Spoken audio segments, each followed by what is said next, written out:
I'm going to call this meeting to order of the Brawley City Council and successor agency, the Brawley Community Redevelopment Agency. Our regular meeting agenda, April the 19th, 2022. Basically, I need the call to order. So, Need a roll call? roll call, yeah. I can do it. So, Councilmember Hamby? Here. Councilmember Wharton? Here? Councilmember Castro, not here. Mayor Pro Tem Nava? Here. And Mayor Couchman? Here. And I believe that we're expecting Councilmember Castro to come on here shortly. That is my understanding. He has not joined yet, however. Okay. Okay, invocation, if I can call upon you.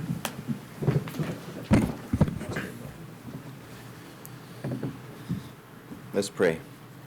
Dear God, we are grateful to you tonight for your many blessings that you pour out on us daily. We ask that you would watch over our proceedings tonight, that you would give us wisdom and guidance, that you would watch over our city, all the residents within our city, and our city staff and employees, our police and fire. And we thank you again for the progress that the city of Brawley has been able to make over the last couple of years, and we ask that you would keep us on that path, on that trajectory. I ask all this in Jesus' name, amen. Amen. Let me just kill this little spider here. You sure you want to kill her? Okay. Killer. There we go. Sorry about that. Right after a prayer, I would kill You bet. Councilmember Wharton, could you- Would everyone please join me in the pledge? Ready, begin. I pledge allegiance to the flag of the United States of America and to the republic for which it stands, one nation, under God, indivisible, with liberty and justice for all. Thank you all very much. You're welcome. Okay, we need an approval of the agenda. I'll move to approve the agenda as written. Okay, do I have a Second. second? Okay, I have a motion and a second. All those in favor? Aye. Those opposed? Okay. That was, I'm sorry, I'm the note taker. Councilmember Hamby Hamby and with the Wharton. first, and Councilmember Wharton Wharton with with the the second, Okay, and Thank it you. was unanimous. Okay, we'll go to item number 2, which is public appearances and comments, not to exceed 4 minutes, and I'm going to hold everybody to the 4 minutes. This is the time for the public to address the council on any item not appearing on the agenda that is within the subject matter jurisdiction of the city council. You can come to the microphone. Please state your name for the record. You are not allowed to make personal attacks on an individual or make comments which are slanderous or which may invade an individual's personal privacy. And please direct your questions and comments to the city council. Do we have anybody from the public that needs to come forward? It's not on the agenda. Okay. Okay. Anyone online? Mr. Mayor? Okay. Mr. Mayor, Uh, anyone online? Anyone online? No one online. Okay, so we'll go to item 2D, which is the Brawley Fire Department Burn Institute report of Fill the Boot event presented by Mike York, Fire Chief, and Paola Rangel of the Burn Institute. Good evening, Mayor Couchman, members of the council and city staff, Mike York, Fire Chief. Unfortunately, Paula from the Burn Institute was not able to join us tonight due to a personal conflict. This evening, I'd just like to take an opportunity to recognize the efforts of the staff of the Brawley Fire Department and the Brawley Firefighters Association, and really the efforts put forth by our citizens and our community in donating. This year, on March 11th, the Brawley Firefighters participated in the annual Firefighter Boot Drive, also known as Fill the Boot. They were located at 1st and Main Street this year, as we generally are. This year, they were able to raise $3,414 during their one-day effort. Paula from the Burn Institute actually provided that since 2015, and she started tracking, the Brawley Fire Department has helped raise over $20,000 for the Burn Institute through their participation in this annual event. Funds raised during this boot drive are all directed right back here to the Imperial Valley to help burn survivors and their families. Some of the things that the Burn Institute does with those funds is offer emergency family housing for for loved ones that are at the burn center that's located at UCSD in San Diego. Assisting in purchasing compression garments, sponsoring children to attend what's called Camp Beyond the Scars. Beyond the obvious health effects, often burn survivors, especially young children, suffer very much from their appearance and the self-esteem issues. And so this camp is built on, it's a week-long therapeutic event for developing self-esteem for our burn survivors. There's a lot of things that they do. They help with installation of smoke alarms, going to schools. There's a few pictures up here from our recent event of our firefighters out collecting.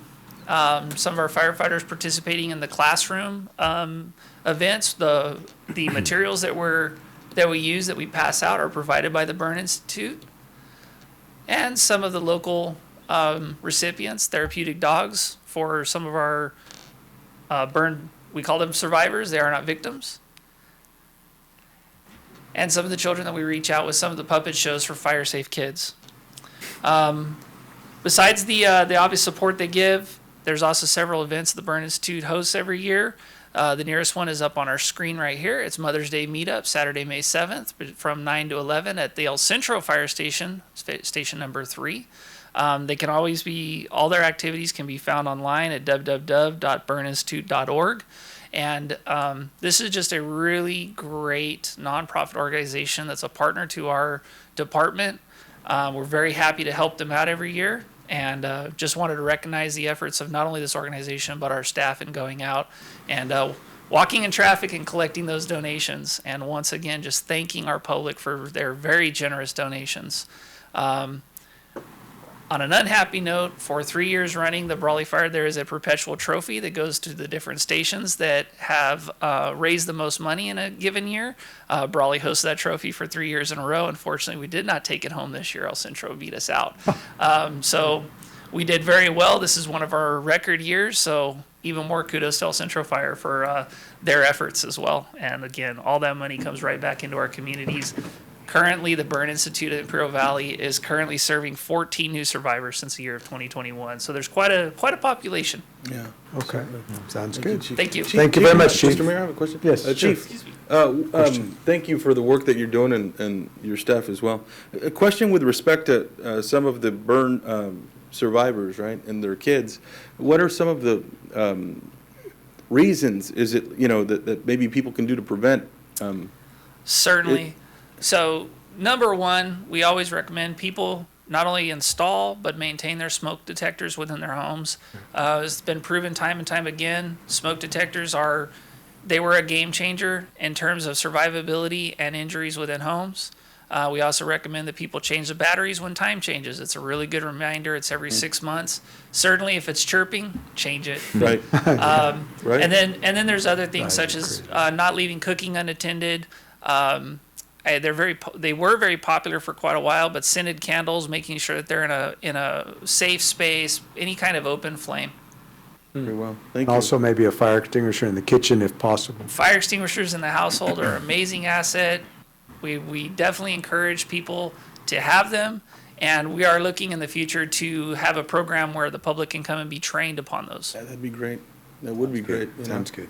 I know I participated at an event that you hosted, well, not you, but the fire department hosted, and it was with respect to like the use of fire extinguishers. And so, people see them, they're not familiar with them, and maybe under a time of, stress, they may not know how to use them. So that would be good. That'd be good to see again. So thank you. Will do.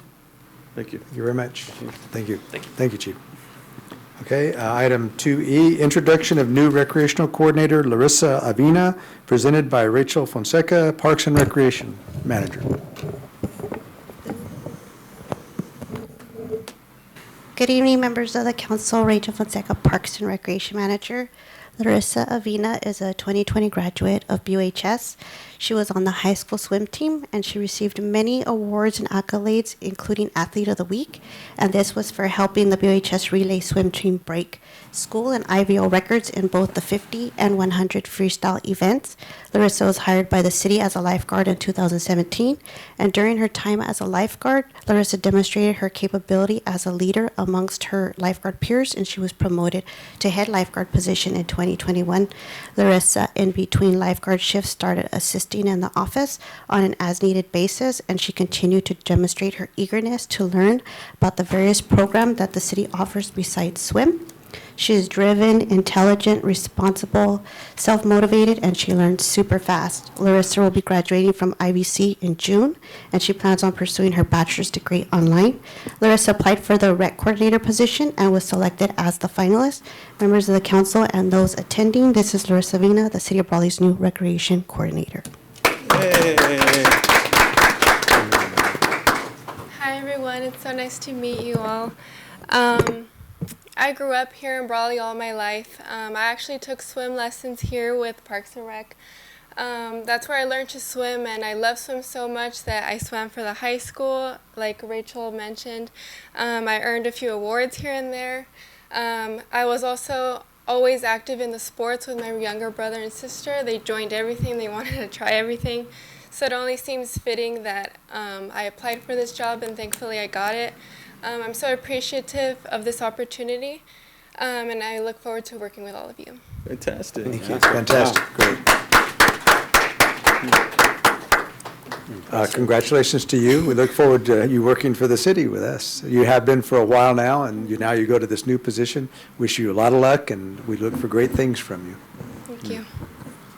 Good job. I'll just make Larissa, congratulations, and really, we love these stories that start off, maybe working part-time or working seasonal and all that, but I'm just happy to know that this whole time there really was someone that can really swim way better than me, that can save me, if something happens. So good to know that you've been there these years, but again, true congratulations, and we look forward to what you can do with the program for our community and certainly our kids. So welcome aboard. Thank you so much.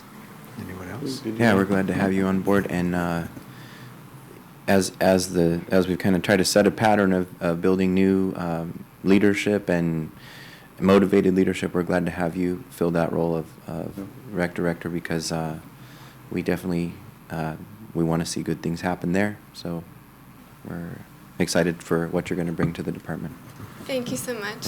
Larissa, you have a great opportunity for success here. So, you're young and fresh, and, you've got a great mentor there that's going to help you and assist you. I would say welcome aboard, but you've been here for a few years. Right. But certainly welcome to the new position. It's a great one, and I know that you're going to do well. But right now is a good time to embrace the fact that this city's going through some rapid change. You're part of that rapid change, and embrace that position. Make sure you do your very best. I wish you well, and I know you're going to do a good job. But just, you got to recognize that you're part of an amazing team. Everyone here is a great team to be a part of. And now you're part of that. So congratulations to you. Wish you well, and looking for some great things from you. Thank you so much. Very good. Thank you. And please recruit lifeguards, because I think we're going to need them this summer, because I have a feeling this is going to be a big program. Yeah. It's already getting warm, yeah. Yeah. All right, very nice. Okay, we'll move to item number 2F. Mayor, Go ahead. if I may, Sure. that the record reflect, in English, I'll try to say it, let the record reflect that Councilmember Castro has joined the meeting Okay, very good. via Zoom. So, Councilmember Castro, are you there? He has no comment on this item. Oh, he has no comment, okay. All right. So we'll go to item 2F. There he is. Okay, okay. Item 2F, proclamation declaring May 1st through May 7th, 2022 as Youth Week, presented by the mayor. I was asked to do this by the local Elks Lodge. As you know, Elks are involved with youth quite a bit. I am an Elks member. They wanted to designate the first week of May as Youth Week in the city of Brawley. So this proclamation is, whereas the Benevolent and Protective Order of Elks has designated May 1st through the 7th as Youth Week to honor America's junior citizens for their accomplishments and to give fitting recognition of their services to community, state, and nation. And whereas Brawley Elks Lodge will sponsor an observance during that week and tribute to the junior citizens of the community, and whereas no event could be more deserving of our support and participation than one dedicated to these young people who represent the nation's greatest resource and who in the years ahead will assume the responsibility for the advancement of our free society, and whereas our youth need the guidance, inspiration, and encouragement which we alone can give in order to help develop those qualities of character essential for future leadership and go forth to serve America, and whereas to achieve this worthy objective, we should demonstrate our partnership with youth, our understanding of their hopes and aspirations, and a sincere willingness to help prepare them in every way for the responsibilities and opportunities of citizenship. Now therefore, I, Sam Couchman, Mayor of the City of Brawley, do hereby proclaim the first week in May as Youth Week and urge all departments of government, civic, fraternal, and patriotic groups and our citizens generally to participate wholeheartedly in its observance. And so that was the proclamation that they requested that I give them. And so I would like to do that. And then I will present this to one of the Elks, hopefully the next Elks meeting, and so I will go over there and present this to them. I don't think anybody could be here tonight to accept it, so I'll make a trip over there and present it, so that's. You could present it and accept it on their behalf, Yes, I could you do know, that like too. from one hand to the next. Except I'm not an And officer. take a selfie. I'm Right? not an officer in the organization at this point in time. Okay, with that, we'll move on to item number 3, consent agenda. Items are approved in one motion. Council members or member of the public may request consent items be considered separately at a time determined by the mayor. I'll make a motion to accept the consent agenda as presented. I'll second the motion. Okay? Okay, any comments out there? No. Okay, all those in favor? Aye. Those opposed? Okay. Aye. Okay. Got it. Okay, now we'll go to item number 4, city manager report. I'll defer. Thank you. Okay. Now we'll go to item number 5, regular business. Update on the City of Brawley declaration of local emergency as a result of COVID-19 pandemic. Overall outlook presented by Mike York, Fire Chief. Mike, you got it. Good evening again, Mayor Cashman, city council members, and city staff. Mike York, Fire Chief. 3 quick bullet points for tonight's update. Number 1, our tier metrics are looking at some of the lowest that we've seen, 1.9 persons per 100,000. Wow. Very good numbers to hear. Our positivity rate is showing in the 10th percentile. I think that's a function of people aren't getting tested anymore unless they're actually sick. Vaccination status, looking at the State Department of Public Health website, Imperial County actually has the highest percentage rate of any county in California of primary series completed. We're at over 95% of our population has received their primary series. For ages 5 to 11, we're in second place behind Marin County with 68% of our ages 5 to 11 have received their vaccinations. As it's been reported multiple times, vaccinations may not preclude you from catching COVID, but they have certainly been linked to lower mortality, morbidity, and hospitalization rates. Last but not least, quite a bit of big stir-up in the news lately. After a ruling by a federal court, the TSA, the Travel Safety Administration, reported that it will no longer be enforcing its previous directive requiring masks on public transportation and hubs. Although masking is still recommended to wear indoors, they obviously recommend to avoid travel if sick and or recently exposed, but it looks like our airlines are going to be moving to a maskless phase very soon, if not already. If there's any questions regarding any of the data or anything I can help with, I will certainly do my best to answer now. Okay. It's good Any news. questions? Good news. Good news. Thank you, Good news. Chief. Thank you, Chief. Okay, we'll go to item 5B, discussion and potential action to approve ordinance of the City Council of the City of Brawley, California, amending Chapter 15, Section 15.4 of the Brawley Municipal Code in regard to the prohibition of scavenging, presented by Jimmy Duran, Chief of Police. Chief, you're up.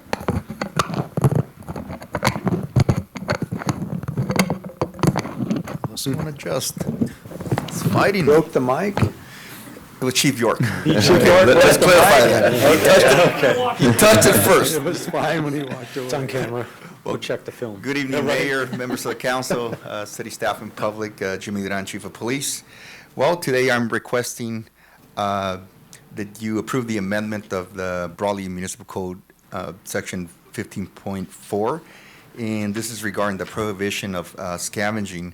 As you know, the California Integrated Waste Management Act, also known as AB 939, required the jurisdictions such as the city of Brawley to reduce their waste stream by 50% by the year 2000. In response to that act, there have been some things adopted. And the city has adopted various ordinances that regulate collection, recycling, and disposal of recyclable materials and solid waste. And the city has a franchise agreement with Republic Services for the collection of solid waste and recyclable materials. And Republic Service depends on the revenue stream generated by the collection of recyclable materials to keep the cost of collection down, and this is the cost of collection for each and every one of our citizens. So by them getting these recyclables, they're able to mitigate the cost to the public, in other words. And So this ordinance, that's where it comes in handy, because it's going to prohibit scavenging. What that means is that people can no longer go and scavenge upon that blue container, which contains recyclables. Again, that's where Republic Services is able to mitigate the cost by making a profit there. And of course, it also helps us mitigate that nuisance that is created by individuals going and scavenging our blue containers. I think most of us in one point or another have been victims of that, and it's not a pretty sight when you wake up in the morning. So it is a nuisance, and that is reported to police on occasion. So this amendment will definitely help us in that regard. So that's why we're asking that you approve this amendment.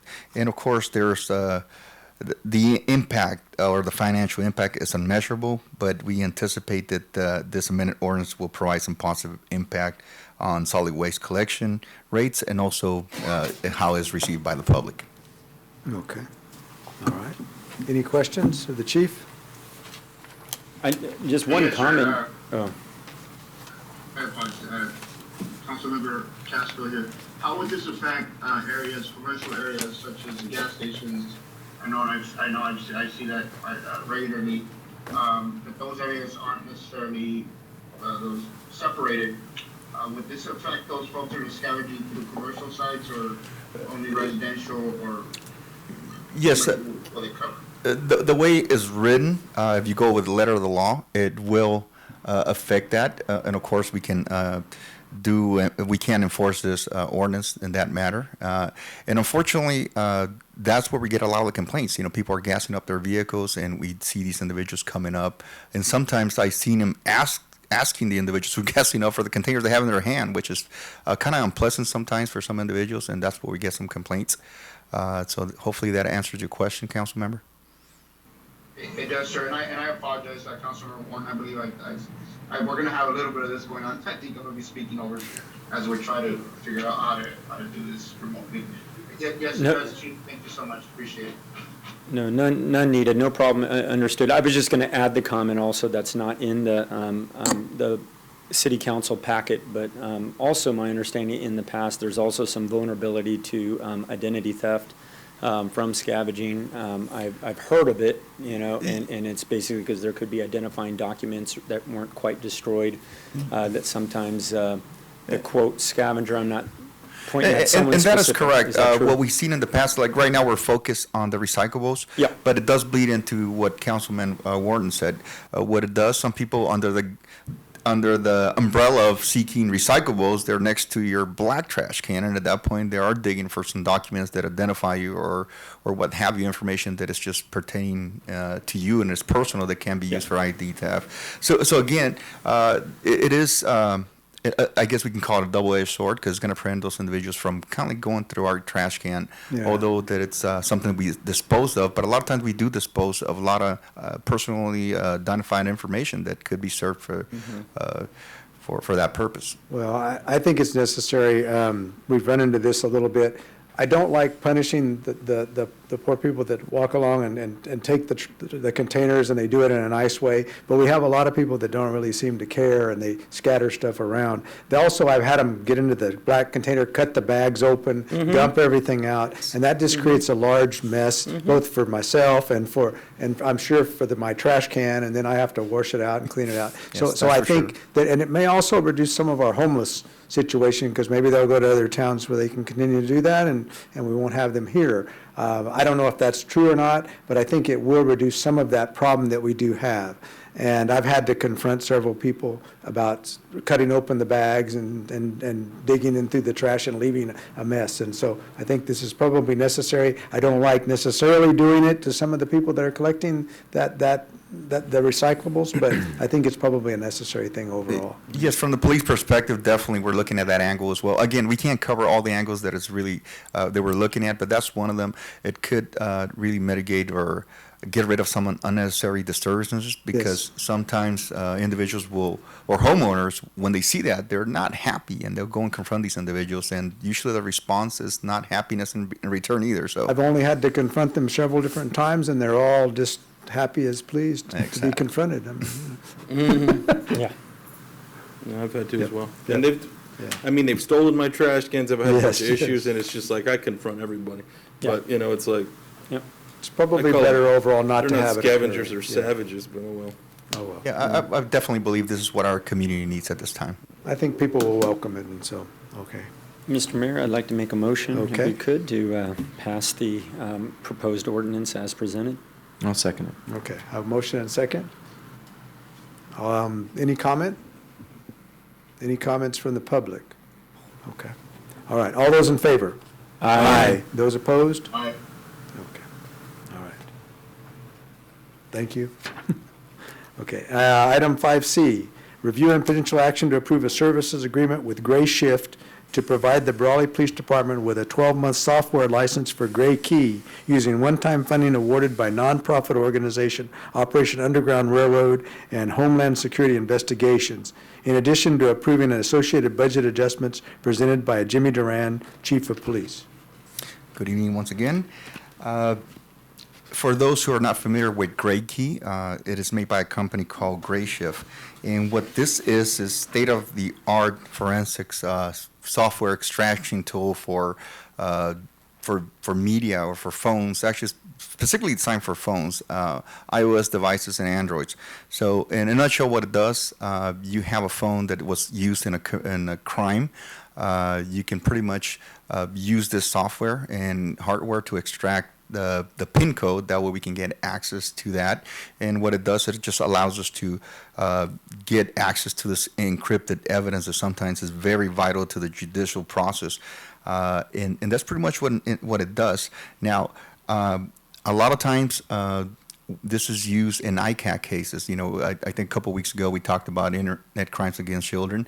So one of our or a lot of the evidence is contained within the devices themselves. So this is going to be a great tool, and that's why our OUR comes into play here. I don't know if you ever heard of Operation Underground Railroad. I have worked with them throughout the years in different ICAC operations, and that's pretty much what they're doing. They're just here to support us. They're here to help police departments. In this case, Homeland Security Investigations will be covering half the cost. The other half will be covered by OER, and at this point, there will be no cost to the city. And what I do see is a lot of great things being done to prevent child exploitation in our city and our county, because these things occur countywide, and when we prevent somebody from doing it in our city, we're really preventing somebody from doing it in another city. So I'm hoping that you would graciously approve this agreement with Gray Shift. It is for a year, and my intent is that we will prove its effectiveness and worthiness within a year. And after that, hopefully you reach out and get more funding, either through grant funding or some other source. And of course, the last resource would be general fund. But I believe that if it proves its effectiveness, it shouldn't be a problem. But then again, that's a year down the line. For now, it will be at no cost to the city. Very good. Mr. Mayor, unless there's further discussion, I've had the pleasure in years past of being briefed on this piece of technology, actually by our police chief in the past. So certainly I've seen how effective it can be. So looking forward to bring this capability to our department. So with that said, I'd like to make a motion. Okay. Second the motion. I have a second, motion and a second. Any comment? Okay. All those in favor? Aye. Thank you. Thank you, Chief. Good luck. Thanks. Okay, item 5D, review and adopt resolution of the City Council of the City of Brawley, California, establishing a donation acceptance policy presented by Carlo Romero, Finance Director, City Treasurer. Carla? These guys are so tall. Hi, good evening. Just fine. Good evening, council members and members of the public. I'm here tonight to present to you, hopefully, a donation policy that will be adopted. So I'll go over.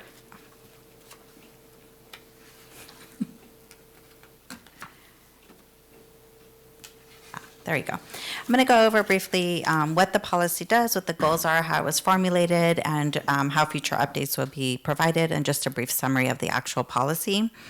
The policy was created with the intent to streamline processes. There's a government code section 37354 that governs donation policies in general, regardless of the amount of the donation currently, whether it's $1 or $1,000, City Council would need to approve that donation in order to accept the funds.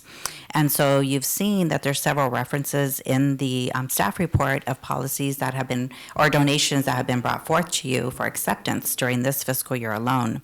So the goal of the policy is to streamline that process of accepting the donations, recognize and thank our donors in a formal manner, and provide clear direction for staff in which cases they can or cannot accept a donation and items that they should consider when they're approached with a donation offer. The process, we formulated the policy internally. We reviewed several other California agencies in order to come up with our policy. We did an initial internal review with the executive team that would be our directors and managers that would be accepting these donations, and then also had legal review the policy itself to make sure it conforms to government code sections and any other regulations that we might have to abide by. The policy would be adopted via resolution, so it would be effective today, the day of adoption. It does require an annual review in case there might be a minor amendment or a tweak that we want to make on an ongoing basis. It could be sooner than a year if a scenario comes up that's not addressed in the policy. But any changes to this policy or any other financial policies would require the city manager and city attorney to review and approve those recommended changes prior to them coming to city council for consideration. Any questions on that process?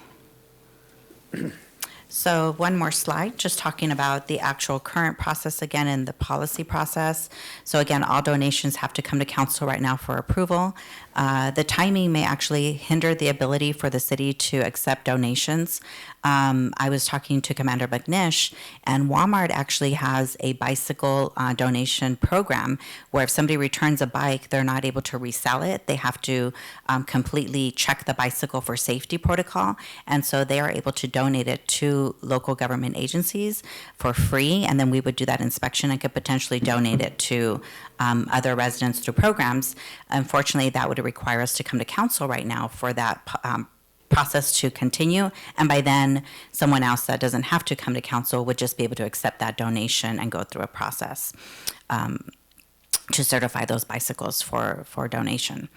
And then some donors just wish to donate and not wait, right? They're in the heat of the moment, they have passion, and they say, we want to give you $500, and we want to be able to say, let me get this form out, let me check with our city manager, let me make sure it meets our guidelines, and yes, we can accept your donation within 24 hours, let's say, or 48 hours if it's a weekend, versus having to wait 2 weeks for another council meeting and having to write a staff report and coming to you for that recommendation to approve accepting the donation. If somebody wants to make a donation, take it immediately. Give them the form. That is my suggestion, yes. First, ask questions. And then give them the paperwork, and if it doesn't meet, then you return it. But, Yes. So what the policy does is it gives us a threshold. So any donations valued up to $20,000 would be accepted by the city manager if it meets the guidelines within the policy. Any donations regarding property or valued over the $20,000 would still come to city council for approval and also have to meet the guidelines, of course.